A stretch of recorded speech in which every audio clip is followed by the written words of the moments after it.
ఆచి చికెన్ మసాలా. ఇక పాలమూరు ప్రాంతానికి చెందిన సాగునీటి ప్రాజెక్టుల పనులను వేగవంతం చేసి రైతులకు త్వరగా నీరు అందించేందుకు ప్రత్యేక చర్యలు చేపడుతున్నట్టు మంత్రి ఉత్తమ్ కుమార్ రెడ్డి తెలిపారు.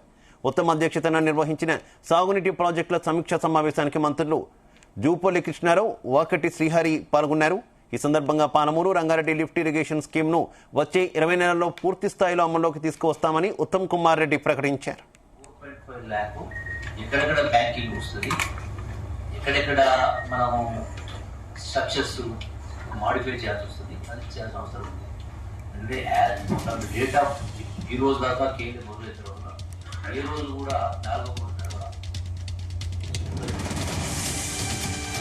ఉమ్మడి పాలమూరు జిల్లాలోని కల్వకుర్తి, నెట్టెంపాడు, భీమా, కోయల్ సాగర్ ప్రాజెక్టుల పనులను 2027 మార్చి నాటికి పూర్తి చేస్తామని తెలిపారు.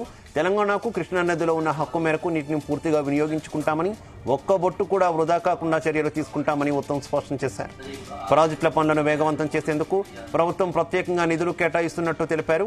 వచ్చే ఏడాది కాలంలో కల్వకుర్తి ప్రాజెక్టుకు 909 కోట్లు, నెట్టెంపాడు ప్రాజెక్టుకు 252 కోట్లు, భీమా ప్రాజెక్టుకు 200 కోట్లు, కోయల్ సాగర్ ప్రాజెక్టుకు 185 కోట్లు కేటాయించామని చెప్పారు.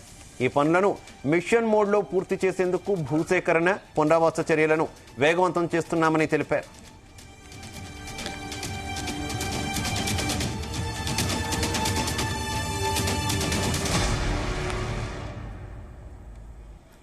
ఇక సీఎం రేవంత్ రెడ్డి సూచనల మేరకు రాష్ట్రంలోని ప్రధాన సాగునీటి ప్రాజెక్టుల కోసం భూసేకరణకు ప్రాధాన్యత ఇస్తున్నామని చెప్పారు.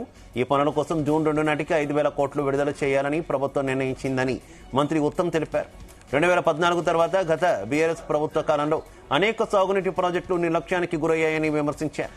పాలమూరు రంగారెడ్డి లిఫ్ట్ ఇరిగేషన్ స్కీమ్లో నీటి ఎత్తిపోతల పాయింట్ను జూరాల నుంచి శ్రీశైలంకు మార్చడం వల్ల ఖర్చులు పెరిగి రాష్ట్రానికి నష్టం జరిగిందన్నారు.